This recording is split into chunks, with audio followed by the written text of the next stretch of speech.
Trevor, we know your first name. Welcome to another Key Consultants Corner from the team here at 10X. Why don't you tell us, recap your first name, last name, and then your title here at 10X? Yeah, so my name is Trevor Wende. I'm a Collaboration Manager here at 10X. Very cool, very cool. Trevor, talk to us a little bit about your skill set and background in terms of working with the team at 10X. Sure. My background is in basically strategy and corporate finance in the consulting realm, as well as doing operating roles at a couple of fast growth pre-IPO and shortly post-IPO companies, a couple of which I helped found.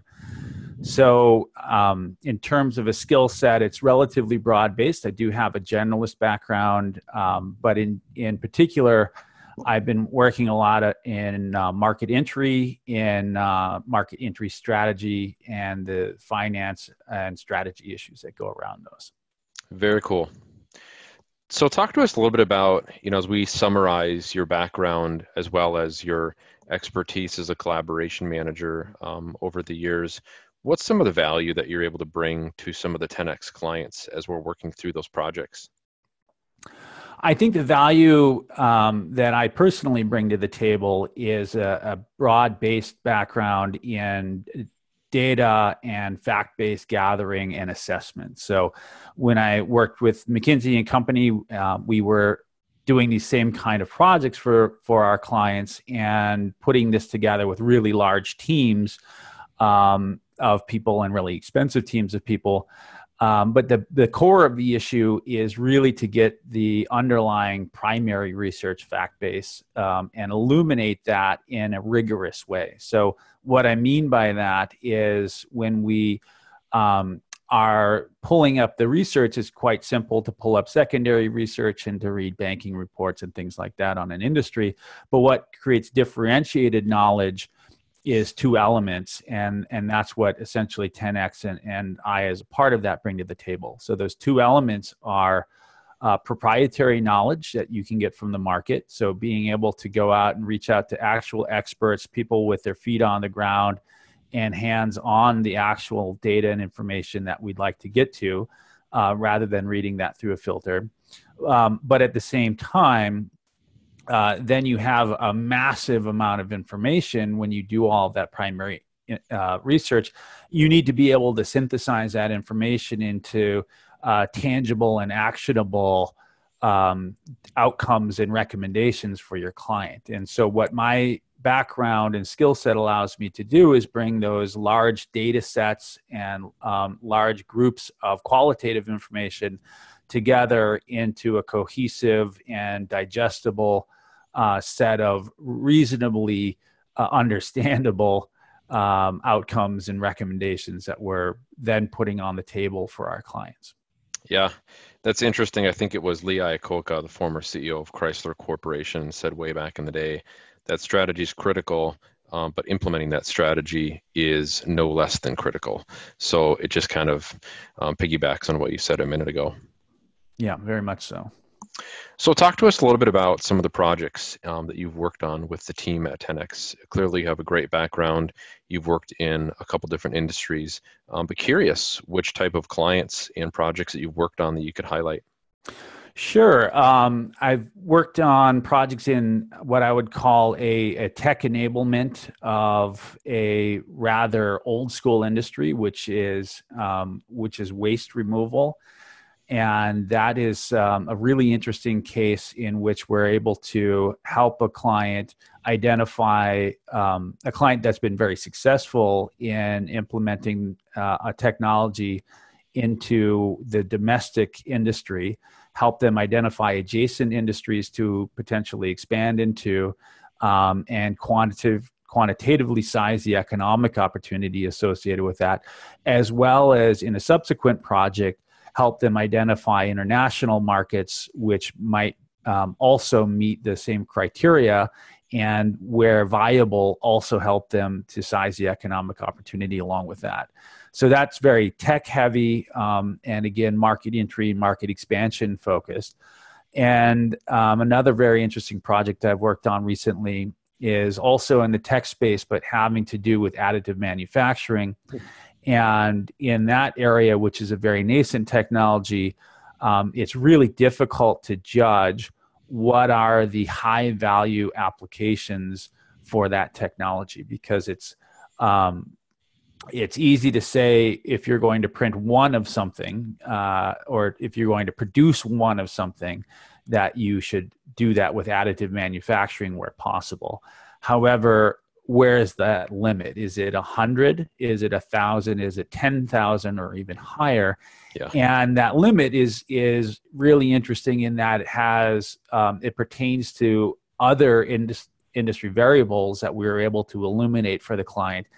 And by doing that and having them be able to better understand what the true limitations are in terms of competition with the traditional state of the art for manufacturing those products, we were able to vastly expand the scope of what they were looking at in terms of these additive manufacturing devices, and identify over $500 million of new revenue opportunity in the very near term for them. Wow. I know we talk a lot about these specific projects in generalities, but man, it'd be so awesome to be able to mention their names. You know what I mean? I think there's a lot of value in that. But the results speak for themselves. So I don't think those names are super critical in the end, but I totally understand where you're coming from. You talked about adjacent growth strategies. Was that on the project for the waste company? Or was that for the other tech firm? Because Jeff Carback, our CEO, has been talking a lot about that in a recent email series and our recent 2-part, 3-part webinar series. So talk to me a little bit about what that looks like. Sure. So that is correct. The adjacent industries was for the waste services company. And the profile of that project is to say, having had a lot of success, but getting near the point of not exactly saturation, but getting past the low-hanging fruit for sure, and reaching diminishing marginal returns in their core market, at least domestically within the US, the natural inclination then is to look at what other adjacencies would this technology be applicable to. And in that case, what we think of as waste services is, as a consumer, you take out your trash to the curb and somebody picks it up, and then probably they pick up some recycling and maybe even some compost and make it go away. But really what happens after that, and what happens for large companies when they're dealing with tons and tons of that, are the really important things. That's the core market. However, when you think about what that company and the technology that's enabling that to be done in a more efficient way is really doing, it's a logistics problem. And if you have a really clever way to solve logistics problems, it doesn't just apply to that, what we call municipal solid waste, which is what we take out to the curb. It applies to hazardous waste. It applies to the pharmaceutical and specialty waste products that are classified by both the FDA and the EPA. It applies to doing construction projects, both on incoming and outgoing materials. And then more broadly, you can imagine this applying in any number of logistics situations. Obviously, when you start talking about very large logistics problems, there's a number of technology solutions that apply to that, but they, having not been conceived for this specific problem, where the number of locations that you collect from, rather than the distance traveled, that dominates the cost structure, it gives you a really unique way of looking at logistics and thinking about that the way maybe more Amazon does, but in reverse, because they're thinking about a lot of destinations rather than a lot of pickup points. Right. But it's a new lens to look at that, and that technology may then be applicable in that sense. So it's really about taking off the market definition and saying, you've got a tool. What is that tool good at doing? And where is a similar problem in the industry or pain point that can be solved with this a tool or a slightly modified version of it. That's really interesting. Really interesting. I like how you broke that down in phases because I think that's really important for organizations to understand as they're going through that approach and as they're analyzing their adjacent growth strategies. So, yeah, thanks for that. One of the things that we talked a little bit earlier about is your background and what that looks like to 10x clients.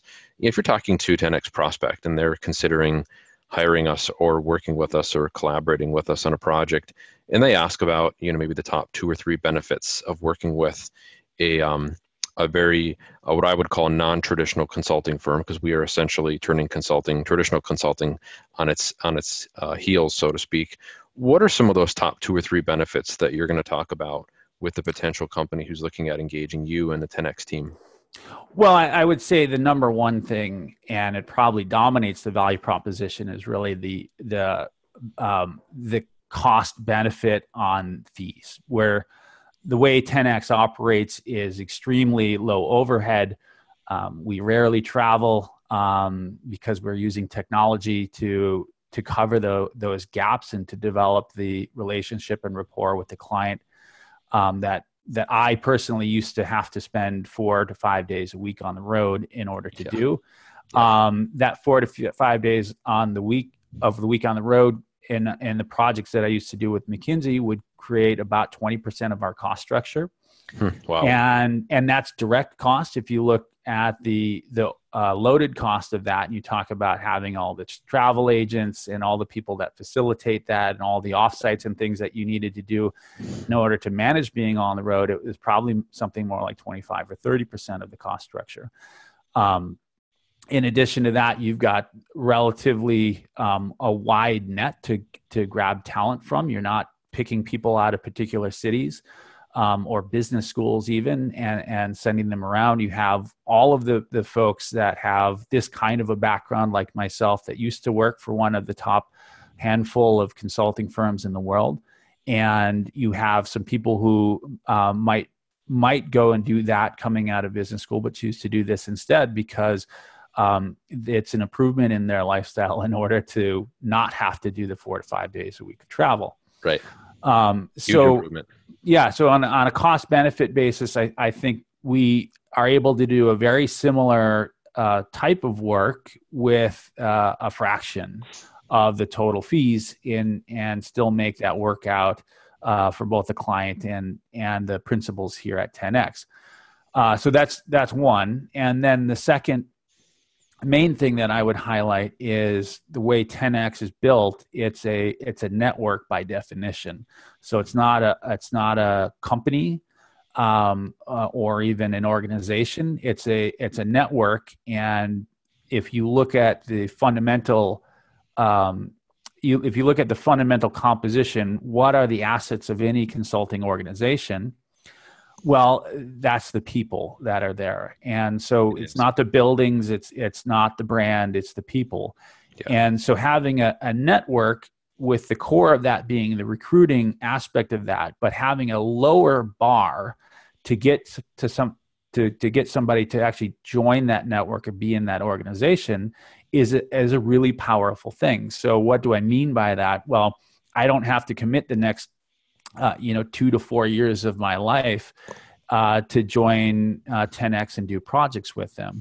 Right. I don't have to commit to living in a certain city, and I don't have to commit to not working necessarily on other interesting things that are going on in my professional life or personal.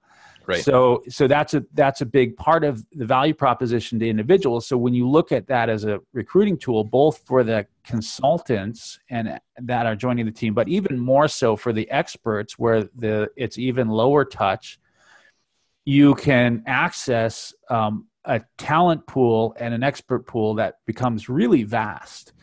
And you can access that through the specific recruiting skill that 10x has developed as part of their core value proposition. So when I look at that as a collaboration manager and the people getting staffed on my team, I see very excellent talent coming in. And then when I look at the expert network that we're utilizing in order to access the insights and the proprietary information that I discussed earlier, It's really a vast pool. Virtually anybody that you can identify in the world, according to their title, position, and industry, you have a reasonable chance at being able to get on the phone with them through the recruiting prowess of the professionals at 10X, and then be able to leverage the information and knowledge that they have into your project. So as a client, if I'm looking at that, and let's say I'm an investor or a company that's looking at investing in a specific space, this gives you a gold mine of information that you actually don't have access to if you're dealing with a consulting firm that has a more conventional structure. Yeah, no, it makes perfect sense. I love it.